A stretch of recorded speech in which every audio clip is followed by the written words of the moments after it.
Your father and mother are in critical condition. You need to cut your trip short and come home immediately, I pleaded desperately to Tyler. But Tyler's response was heartless. I'm on a trip with my colleagues. Handle it on your own. You're probably exaggerating anyway. I'm busy, so I'm going to hang up now. Later. Hold on a second. I tried to reach out to Tyler, but he hung up on me. 2 weeks later, Tyler came home without any remorse. I spoke up. Both their funerals are over. Tyler froze with a puzzled look on his face. What do you mean by both their funerals? Are you trying to play some sick joke on me? He asked frantically. It's not a joke. Didn't I call you 2 weeks ago to tell you that your father and mother were critically ill? I answered. But why so suddenly? Tyler was at a loss for words. My name is Jessica Atkins. I'm 56 years old and a full-time homemaker. I used to work in the administrative department of a major company. I left my job when I got married. I met my husband Tyler during college. When I became a college student, I joined the tennis club because a friend invited me. I had never played tennis before. I just wanted to have fun and make friends. But the reality was different. At that time, Tyler was the head of the tennis club. He was a strict guy aiming for national tournaments. For Tyler, it didn't matter whether you had experience or not. It was all about skill. Every day, Tyler would relentlessly serve the ball during practice. If you couldn't return it, he'd berate you. Being a novice, I couldn't even make contact with the ball using my racket. Tyler would scold me for it, saying, Jessica, are you kidding me? You're just in the way. Go pick up the balls or something, effectively kicking me off the tennis court. I felt so humiliated by Tyler's insults. I was always relegated to just picking up balls, barely ever holding a racket. Out of sheer frustration, I practiced my tennis swings and form even at home. Perhaps my hard work eventually paid off. One day, as usual, Tyler served the ball. But this time, I managed to powerfully return it. Tyler, seemingly expecting me to miss, stared in shock. But in the next moment, he exclaimed, Jessica, that was incredible, with the biggest smile on his face. It was in that instant that I unexpectedly fell head over heels for him. After that, Tyler continued to be strict, and I kept trying to keep up with his intense training regimen. One day, after some time had passed, we were out drinking with friends in our group. We had a get-together once a month to deepen our friendships outside of our group activities. On the way home from one of those gatherings, I happened to be alone with Tyler. Out of the blue, he confessed his feelings to me. I've fallen for you, Jessica. I want us to be together. I was taken aback. Tyler had never shown any signs of affection towards me. But I have feelings for him too. So I replied, I like you too. Let's give it a shot. That marked the beginning of our relationship. Tyler wanted to keep our relationship a secret from the club members so as not to affect team morale. Still, I was so in love with Tyler back then. I was just happy to be with him. We continued dating even after we both graduated from college, and we got married when I was 26. At Tyler's request, I left my job upon our marriage. I'll always be by Tyler's side from now on, I thought. Back then, I was head over heels, daydreaming about a dazzling future with Tyler. 30 years have passed since Tyler and I got married. In the early days, we went on frequent dates and were very close. But after 30 years, things had become somewhat routine. I stopped caring as much about my appearance as I used to. Back in my 20s, I wore trendy clothes and was pretty fashionable every time I went on a date with Tyler. I remember putting on a full face of makeup. But look at me now. So long as I'm dressed, I don't care much about coordinating outfits. I've grown to love loose skirts with stretchy elastic waists more than those with zippers. Now that I'm a stay-at-home wife, I rarely see other people, so I go barefaced from morning till night. I can't even recall the last time I wore makeup. Some might think I've let myself go. Compared to my 20s, my body has changed quite a bit. I was fairly slim back then, but not anymore. I've put on weight and now resemble the before pictures you see on weight loss shows. Maybe this change in appearance is one of the reasons our relationship has become routine. Gradually, I feel like Tyler's view of me has shifted from wife to mom, even though I'm not his mother. He occasionally jokes, Mom, can I have another coffee?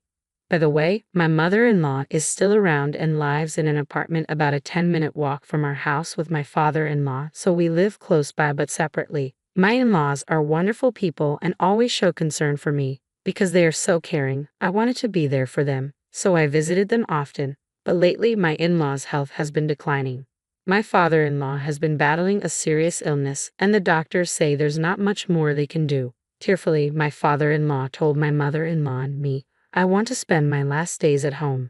So he was discharged from the hospital and is now receiving palliative care at home. Looking after my father-in-law on her own, my mother-in-law seems exhausted and her expression has darkened. Being a stay-at-home wife, I help with my father-in-law's care almost every day, but living with him must be tough for my mother-in-law. It's hard, Jessica. Just for one night, could you stay with us? She asked with a vulnerable expression. I'm sorry, Tyler comes home at night, I said. It hurt, but I had to turn my mother-in-law down. I see, my mother-in-law murmured with a look of despair. Every night I have to take care of Tyler. Tyler is quite the dominant husband and doesn't lift a finger to help around the house. He just throws his dirty socks anywhere. Of course, dinner has to be ready and warm by the time Tyler gets home. Leftovers are absolutely out of the question. If he finds out, there's no telling how much he'll lash out. Once, I couldn't get home in time for Tyler's return because I was taking care of my father-in-law.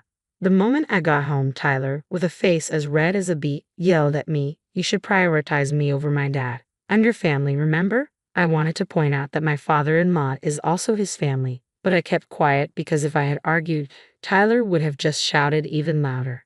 Because of things like this, I always have to prioritize Tyler. Every day feels so constricted. Being a stay-at-home wife, I feel guilty and can't stand up to Tyler. I couldn't help my downcast mother-in-law and could only look at her with concern. Lately, Tyler's been coming home late a lot and never lets me know. Sometimes he even comes home on the last train. Today too, Tyler got home past midnight. I'm back, Tyler greeted me cheerfully. His face was red and he seemed a bit tipsy. Did you go out drinking again? You've been coming home late a lot lately, I said, holding the bag Tyler handed me. It's my money, and I'll spend it however I want. You're just a stay-at-home wife, so you should just obey me, Tyler retorted gruffly. But don't you think it's too frequent? Who are you going out with every time? Their families might be worried too, I hesitantly asked Tyler. Maybe Tyler's been forcing people to go drinking with him. Tyler's been with the company for a long time and holds a position of authority.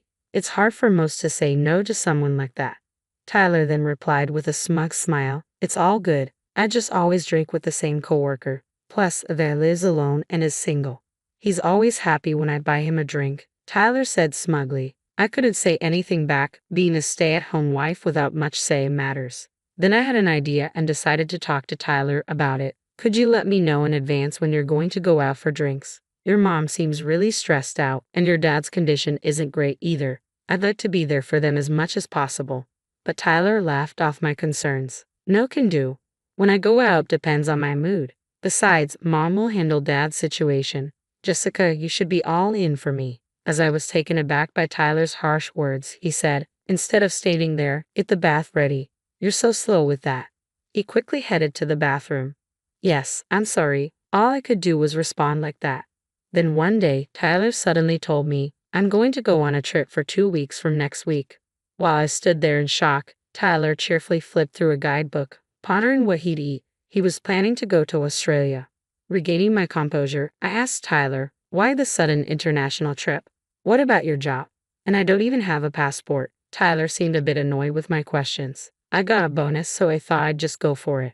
I've already requested PTO from work and I'm not going with you, Jessica, so you don't need a passport, right? Tyler answered nonchalantly. I hadn't even had a proper honeymoon since we got married. Who are you going with? I asked. Even for day trips, Tyler would say it's a waste of money and never took me along. Now, this sudden international trip seemed suspicious. I stared intently at Tyler. I'm going with a guy from work. Now get dinner ready already, Tyler retorted. I realized it would be challenging to press him further. Tyler probably wouldn't answer me if I continued to ask and might even snap at me. Though I felt frustrated, I reluctantly started preparing dinner. That day, Tyler left for his trip early in the morning. By noon, I found myself frantically calling Tyler. What do you want? I'm about to board a plane for an international trip. Read the room, Tyler snapped as soon as he answered. My in-laws are in critical condition. Please cancel your trip and come home immediately. I pleaded with Tyler desperately. If he hadn't boarded the plane yet, there was still time, or so I thought. But Tyler's response was cold. I'm on vacation with my colleague. Handle it yourself. You're probably exaggerating anyway. I'm busy. Going to hang up now. Bye. Wait a second. I tried to reach out, but he hung up. No matter how many times I called back, he didn't answer. You'll regret this, I whispered to myself. 2 weeks later, Tyler walked in cheerfully carrying a large suitcase. I'm back, he said. I approached the unapologetic Tyler and said, both their funerals are over. What? Tyler looked puzzled as if he didn't understand. What do you mean by both their funerals? Are you playing some kind of sick joke? Tyler, clearly panicking, questioned me. I sighed deeply at Tyler's flustered demeanor. It's no joke. Don't you remember I called you 2 weeks ago telling you your parents were critically ill? I replied. But why all of a sudden? Tyler trailed off, unable to find the words. I found myself sitting on the floor. When I went to visit your parents, they both had collapsed with pale faces. I called an ambulance in a panic, but the doctor said they were both in critical condition. Your dad needed care for a while now, and your mom had been looking unwell recently. Just a series of unfortunate events, I guess, I explained to Tyler with a detached tone. I'm truly heartbroken that my in-laws ended up like this. I was visiting them almost every day and still couldn't save them in time. To this day, I regret not going to their place sooner. But right now, I'm just so angry at you, I said, my voice shaking with emotion. They were your real parents, yet you chose yourself over them until the very end. No matter how much I pleaded, you always prioritized yourself. Remembering the tired look on your mother's face just makes me even angrier.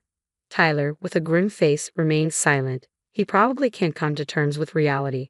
I decided to press Tyler further. It's your fault, isn't it? Choosing a trip with your colleague over your own parents. Did you enjoy your vacation? I asked with a sly smile, but Tyler just stayed silent, so I decided to put a bit more. Well, I guess a trip with your lover is fun, right? 2 weeks seems a bit long though, I said. Tyler, as if resigning himself, began to talk. You knew? Yeah. I've been seeing Baker from work. She's over a decade younger than you, and she comforts me. It seemed Tyler was indeed cheating. His recent late nights were probably because of his affair with this Baker. As I stayed silent, Tyler, thinking I had accepted his confession, began to talk more. Baker is nothing like you. She has a slim figure, is beautiful, and she has a job. You're nothing compared to her, Tyler said, clearly proud of himself. Not caring at all, I responded nonchalantly. He seemed to forget he had asked me to become a stay-at-home wife after we got married. Then, as if he had an idea, Tyler made a suggestion. That's right. Now that my parents are gone and there's no one to oppose a divorce with you, and I can live here with Baker. So leave right now. I was flabbergasted by Tyler's words. Up to now, I've been a stay-at-home wife, always deferring to whatever Tyler said. I had no regular income of my own, and part of me lacked the confidence to move out and support myself. But after seeing Tyler prioritize a trip with his mistress over his critically ill parents, I didn't want to be with him anymore. Fine, I'll leave right now. Goodbye, and with that, I packed a minimum amount of stuff and left the house. A week later, I started staying at a budget motel. My husband Tyler called my cell. As soon as I picked up, Tyler jumped in. I can't find the checkbook at home. He sounded pretty panicked. However, I left all the statements under Tyler's name at the house. Of course, that includes the bank book where Tyler's salary gets deposited. The only checkbook I took is in my name. Did you check properly? As soon as I said that, Tyler shouted, It's the checkbook in your name. That account had a pretty good amount of money, right? It's a joint property, so half of it's mine, isn't it? After recklessly spending on trips and whatnot, I couldn't believe Tyler was now bringing up joint property. Holding back a heavy sigh, I calmly responded, The money in that checkbook is from gifts I received from my family and savings from when I was single, so it doesn't count as joint property, you know? Tyler, sounding frantic, replied, That's a problem. I nearly spent all of my last month's salary and bonus on the overseas trip. I thought I could cover the shortfall in our living expenses by withdrawing from your account. Up until now, I kept my checkbook in a drawer where Tyler could easily see it. I had no intention of hiding it from Tyler, so he must have sneaked a peek at the balance. I've moved out, Tyler, so I have no idea about your living expenses. Maybe ask for an advance on your paycheck. I firmly declined Tyler's request. Then I added, just to give Tyler a heads up. By the way, you might want to assume that there's hardly any inheritance from your parents. They were living on their pensions, and with the costs of your father's care, they were barely getting by. And you better clear out their rented apartment soon, or you'll be paying rent every month. My in-laws had been living in a rented apartment, barely making ends meet with the rent and the costs of caring for my father-in-law. My mother-in-law. Somehow, my mother-in-law managed to save and get by each month. I reckon she had her share of worries and stress. You're kidding. Tyler sounded shocked over the phone, so I decided to give Tyler the final blow. I have no responsibilities to help you out. You are on your own, I declared cheerfully. Why? Tyler's voice was full of disbelief. Tyler is already struggling with money and he's probably panicking. Moreover, he's lost my in-laws and has no one else to turn to. I've already lost my real parents. How can you be so heartless? Are you some kind of monster? Tyler cried out, venting his frustrations at me. Despite having kicked me out with no income, he seemed to have forgotten that. I have no sympathy for Tyler, who's lost so much. It's all Tyler's fault, so I laughed and replied, well, you cheated. Don't expect me to help you out after what you have done. Hearing the word cheated, Tyler flinched. I don't want to ask the company for help. If the company finds out about Baker and me, it'll be a disaster. Tyler's voice was shaky. But it was not my concern. I don't even know the face of Baker. It's you and Baker who did wrong in the first place, right? I challenged Tyler. I hope they both lose their social credibility. I've got nothing left to lose. Whatever happens to them, it's none of my business. It's all my fault. Just help me out this time, please, Tyler pleaded with a voice full of desperation. No way. You're going to regret this big time. I told him that and ended the call with Tyler. Tyler and I eventually got divorced. At first, Tyler was reluctant to agree to the divorce, mainly because of the financial issue, but in the end, he was persuaded by the lawyer I hired and signed the divorce papers. Tyler always acted arrogant in front of me and my in-laws, but was very submissive in front of others. He's the kind who's all bark and no bite.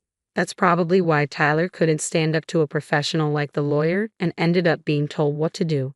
Our properties will be split equally, all thanks to my lawyer.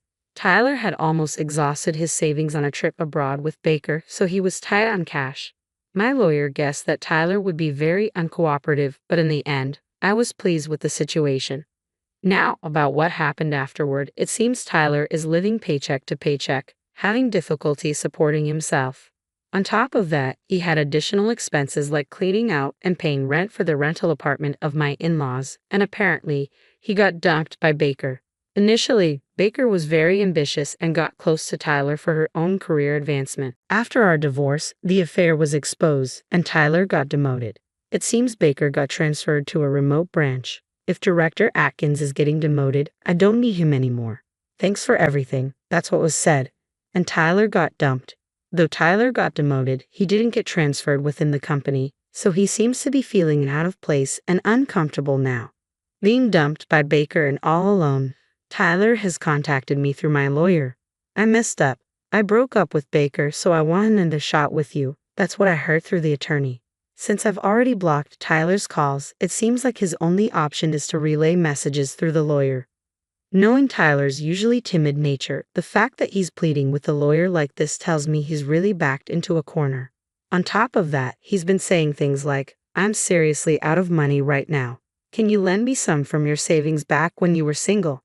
Making demands that don't benefit me in the slightest. Even the attorney seemed taken aback by this and related it to me with a chuckle. I guess Tyler's going to have a tough life from here on out.